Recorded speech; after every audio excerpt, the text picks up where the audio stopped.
it's not about property, it's about contacts. People, like we've come on this retreat and you said, well, you've done it for 35 years, why are you coming on it? And I went, because I want the contacts. You have to give and take. That's the whole point of a network and relationship. 100%.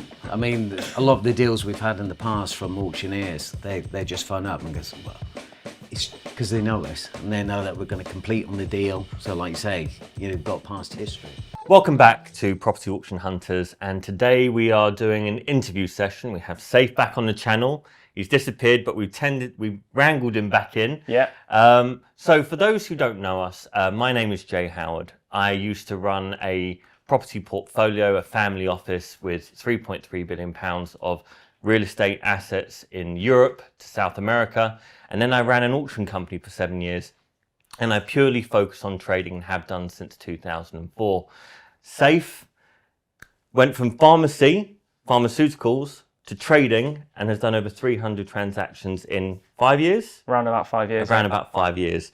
And today we have our guest, who is Lee Gough. And I'm not going to say anything about him just now. We're going to ask him some questions. It's all going to come out in the wash. Make sure you watch to the end. Lee. Hi, thanks for having me. You're most welcome. Thank you. So, where are we right now? What does it look like right now? For me, I've been sort of buying property for the last 35 years, built up a large portfolio, mainly in the Southwest, and it's now sort of like getting into like my later years. I quite fancy getting into trading. I've done a bit over the last 35 years, but now I want to focus on that a bit more now. So starting to reduce the portfolio by, as and when tenants vacate, I'll start to sell them. So the plus side of that is that you're bringing residential stock back in as for family homes, right? That's which is really what the government wants. Yeah, and what the people want. Yeah, and what the people want. So yeah. And you say focus on trading. You've done trading in the past. Give us kind of like an example of like a trade that's gone really well for you and a trade where you think, I don't want to be doing that again. Yeah, we were having a laugh earlier, weren't we? I said, oh, it just happened.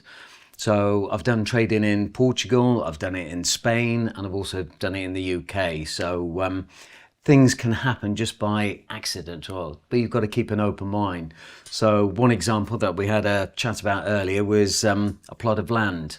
So we'd bought a property at auction, renovating it and trying to get the building certificate signed off because the builder went bust. At that time, there was a plot of land at the side of it, and we started, without permission, storing our tools on it, mixers and everything. Then suddenly we get this irate landowner calling us saying, look, you've put all your tools, how rude are you, etc. So turned it around and said, well, do you want to sell it? And he just said, yeah, I'd love to sell it, yeah. So he becomes very friendly then. We buy it within 48 hours, and then we get planning permission on it, and then resell it again. So when you got the planning permission, did you just sold it with the planning permission? Just sold it with the planning. I'm not a developer. Right. So that was out of my depth. So we just got the architects in, got the planning. Excellent. What did you get planning for? We got planning for 4 houses. How quickly did you do that? What was the turnaround on that? That was probably about 12 months, but it wasn't a large sum of money for the land. We only paid $25,000 for the land. So £25,000, planning permission for 4 houses. You purchased it within 48 hours and you exited within 12 months. Yeah, within 12 months. Yeah. What did you sell it for? We only sold it for $75,000. Still a good profit. Yeah, it was still a nice profit. You basically tripled the price that you bought it for. So that was quite nice. Hi, I'm Michael Allison. I'm the Commercial Director at Roma Finance, and I'm delighted to tell you that Roma Finance have the Flow Bridging range, which is specifically designed for those fast completions, which will come in handy when you're looking at purchasing a property at auction. If you want to know more, please don't hesitate to get in touch. Thank you. What was your worst trade? If there is a worst trade. I think we probably just touched on that earlier. Probably the worst one was buying in Spain. So that wasn't a very good trade, really. How much did you buy that one for? 400, and it's still worth 400 sort of nearly 20 years later. So that wasn't the best one. How not to make money in property? Not to make money, but it's an emotional thing and I love going there, so it's quite nice. But conversely, I mean, the majority of our channel is UK-based property and trading. UK-based. But conversely, from that Spanish experience, you did a trade here in Portugal. Yeah, done a trade here in Portugal. And what was that like? Again, keeping an open mind, wanted to stay out the bars and restaurants, etc. So decided to flip a property here. So we bought a small sort of, I don't know, townhouse you'd call it, typical Portuguese, just renovating it. I'm having a look round it. Some guy's walking the dog, having a little nose in the place. And what are you doing? I said, well, I'm just about to renovate this. He said, okay. He said, I'm a builder. He said, do you want a quote? So I said, yeah, give us a quote and everything. He comes in, English guy. Why is there? He said, do you want to buy my house? I said, no, not really. I said, I've just got this one. He said, it's 300. I said, no, I'm not interested. And then each week he kept coming along and the price kept dropping and dropping and dropping. And eventually said, I want 167 for it. I said, yeah, all right, I'm interested. We're going to have a look. Had a look at the place. Absolutely fantastic. Couldn't even build it for that. So we bought that and we've just sold that one, 375. 375. Wow. Is that a metric that you look at? If you can buy something below what it would feasibly cost to build it, do you consider that a good deal? I personally do, yeah, especially if it's a new build. Yeah. I don't tend to go for flats. I'm not really interested in flats, but a house, freehold house, yeah. And what's the system like in sort of Spain and Portugal versus the system in the UK when you're buying and selling? For me, Portugal's fantastic. Literally, you can go in there and within the week you can have a deal done. Wow. Wow. So it's really good. And is that including lending, or are you buying them cash? Just buying them cash. You're buying them cash. Yeah. And do you think it will be open for people that want to buy with lending, or is it a lot more difficult to try and buy with lending? You can get lending here. You can get lending here, but I'm just buying cash. Buying cash. And you're just flipping them and then repurposing Yeah, I've only cash. done one flip here in Portugal. So, but that just, again, it was just by accident, as I say. Okay. But going back to that, so obviously you've been doing property for quite a long time now, 30 years? 35 years, yeah. You've moved to Portugal in 2015. 2015. Tell us a bit about that change, because that must have been a big change to go from a UK property portfolio, property business to now sort of When moving that. Section 24 came in, we had a meeting with the accountants and had a chat with them, and they said it could be not very good for you. So we decided to move to Portugal and start selling our properties, because there was a tax regime where you didn't have to pay so much capital gains tax. Yeah. And that was the big drive. That was a big drive, yeah. And how has it been having to manage everything remotely as well from Portugal? You just set up systems. The main focus for me was like post and everything else like that. So we've got someone that does the admin, collects all the posts once a week. It all gets emailed. Brilliant. And it's these little things that create a lot of... It could create a massive headache if you get a CCJ or anything like that. You've missed a payment on something. Yeah, because that's what we do at the minute. I mean, all of our posts goes to our accountant's registered office address. She picks everything up, scans it, sends it to us, I think within 3 to 5 working days. Because sometimes you might not know what you're going to be getting in the post. There might be some really urgent stuff. So definitely. Yeah, and that's allowed us and helped us to be able to kind of travel and do lots of things without having to worry about picking up the post every time. So I think even if you weren't living abroad, I'd still do that. Yeah, that's what I mean. Definitely, it's worth doing. So now you're wanting to go into trading. How are you going to find that, doing that from abroad as well? What's your kind of thought process on that? I've been doing it for years. I think the last 20 deals we bought, I've never even viewed. Someone else has viewed it. You've got Viewer or a business partner. They can go around and view it for you. So it's going to force you to just try and have to think, okay, if I'm not physically there, how can we do things? And there's lots of different ways to do it. Loads of ways. I mean, especially with the technology now, it's so easy, really. It comes down to leverage at the end of the And day, right? at the end of the day, it's a product. Yeah. I'm not going to live in the place. If I want to trade it on and everything, I'm not worried about certain things like you would if you're a homeowner. Yeah, and I think that's a large part. I mean, even for us, really, I sort of do most of my trading sat behind a laptop now, but I can be anywhere sat behind the laptop because you can, like you said, leverage It's just third changing parties, the other mindset. people's, etc. Yeah, So, yeah, lots of people can do lots of the view. I mean, even, we buy a lot and just basically send the keys to the auctioneer. The auctioneer picks up the keys, goes and sorts everything out, photos, floor plan, etc., and does everything. They put up a key safe as well sometimes. Yeah, we're buying in Sunderland quite a lot, and it's so easy. We get someone there, they go around, view it, do everything. Yeah. Once a week, are getting pictures, everything sent me. So yeah, there are ways. Cool. And trading wise, so probably the most important thing with trading is finding the stock and the deals in the first place. So traditionally, how have you found your deals, and moving forward with trading, how are you going to change that accordingly? Again, I say it's by luck. One of the ones that we've just done, we saw something in the auction.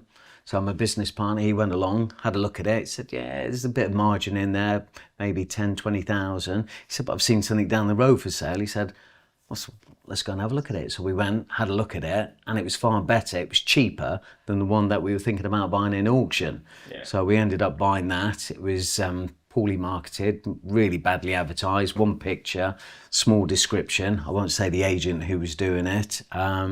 We bought it for $225. It was a pub and a house. We've just sold the pub on for $150. And we've got the house valued at around about $350 now. Wow. We have done some work to it though, bit Yeah. of work to it. But still, for the amount of work, that's a For the very, amount of very work good deal. and being absent, being in a different country. Yeah, and obviously just with that as well, so poorly marketed, when you're saying that, that was because it had no internal photos. Did they allow internal viewings as well? Oh yeah, you could view do it viewings, internally. but it was just the literally, it was marketing. just one page, one photograph, and that was it. It was horrendous. I have to say, some of the best money we've made trading is when it was just a poorly taken picture showing like a tenth of what the property is. One of the best ones we did was they basically showed the garage and the whole building went back by about 12 meters. And and you just sit there and think, who's going to pick this up? Oh, yeah, again, it was just by luck. It just saw the for sale notice, went down, had a look at it. But it did have a caveat. There was something, it was a restriction on it, a community asset order on the pub. So the Community value order. Yeah, so they had that, and that was coming up to expire. So that's 4 years, 5 years? It's one of those. Yeah, we only had a year left on Oh. it, and we checked their accounts, and they had about £40, so they were never going to buy it. So we got that, then applied for planning permission, residential. That kept getting refused, but then we got the minutes from the council meeting where they actually said, nah, it's never going to be a pub again. So we got that and put that with our application, and then got it through. Wow. Little So value the add. internet's a powerful tool. Yeah. Yeah, and the minutes were on there. Yeah, the public domain is amazing with these things, to be honest with you. So moving forward to trading then, is there a strategy, or are you just going to see how it goes in terms of how to pick up the stock from a trading point of view? Again, when I say strategy, I quite fancy doing the underwriting. I've done a little bit of that. So the auction underwriting. Auction underwriting. Yeah. And then obviously I'm going to look in my own area and seeing if I can add some value somehow. Like, again, with the community asset order, getting the planning permission, that plot of land, getting the planning permission that way. We bought one in Torquay that was commercial building, the uppers, and then converted that into Airbnb. Wow. I mean, it's interesting. You're uniquely placed in so far as you're going from landlord, portfolio landlord, moving into purely trading, essentially, from doing a couple of flips and trades over the years. But you've got advantage in so far as there must be X number of contacts that you know. And it's easier to get deals done once you've got transactional history with somebody. Oh, if you've done X number of deals with estate agent A, Definitely. and a deal comes up and he's like, it's unmortgageable, these people can't get it, this can't get it, this is the problem. Lee, can you buy it cash, sort the problem, and I'll sell it for you, and it'll go to the open market and blah, blah, blah. Is that something that you're kind of looking at to kind of leverage some of those relationships? 100%. It's not about property, it's about contacts. people, Like, we've come on this retreat, and you said, well, you've done it for 35 years, why are you coming on it? And I went, because I want the contacts. I need to meet these people and everything. And I'm sure I've met some very interesting people on this retreat. So, yeah. And I think that's what it's about as well. You know, I talk about, we went on a retreat, myself and PR, on 2019, and it was the network of being able to be in a confined space with people for a good couple of days. You don't normally have that. You know, when we normally go to networking events, whether it's in the UK, wherever it is, it's normally you're there for sort of an evening or a daytime or whatever, but that's it, everyone goes home, and most people are busy. So being together for, you know, a good solid week is just a really powerful thing. And those contacts, you know, even sort of till today, for people from 2019, you know, I'll call them up and ask them questions, or they might call me up. And I think it's that reciprocal type of, you know, network that you have that really works really well, because you have to give and take. That's the whole point of a network and a relationship. 100%. I mean, a lot of the deals we've had in the past from auctioneers, they just phone up and go, well, it's because they know us and they know that we're going to complete on the deal. So like you say, you've got past history. It's one of these things, I say it all the time when I badly introduce Saif to people. I only knew about Saif because his reputation with auctioneers that were in the same group was immaculate. You know, if he said he was going to do something, he was going to do something. And that's how he was able to transact. That's how he was able to grow so quickly. It's the same thing with you, right? When you said you were going to do a deal, the auctioneers knew that if you were going to do the deal, they could reassure their client, this guy's here, it's going to happen. And the main reason people sell at auction or the distressed assets are death, debt, divorce. Yeah. We always say that. So these are people that are already under some kind of distress. The closer it gets to the auction, the more distressed and anxious they get. And if you can come along and the auctioneer says, I know this person, they're a solid buyer, not only are you solving their problem immediately, but you're reducing that stress and anxiety. There's a lot of value in that relationship. It's very difficult to build it up. And when you buy cars, it relates back to cars as well. When you want to buy a special supercar like a GT3 RS, for example, Porsche, or you want to buy the Ferrari Enzo or whatever, you have to have a transactional history with that same manufacturer. You have to buy all of the, what I call shit cars, let's be honest. So all of the kind of entry-level cars, and you need to buy every single one of them to build up your history before you can even apply to buy one of those special cars. Same thing in our industry. You know, sometimes I'll do a transaction that's an okay transaction, even just to break even with someone, to open that door and open that relationship with a sort of auctioneer, agent, whoever it is. Definitely. I think it's more about people than the property. Yeah. Yeah, it is. And it's just the commodity, the property. And you are a people person. And I think that's the key. And you've been in the industry and in the business so long that, you know, naturally that you call it luck, but that's not luck. That's just being in something for so long just having that an it open works. mind and Yeah. just seeing something there.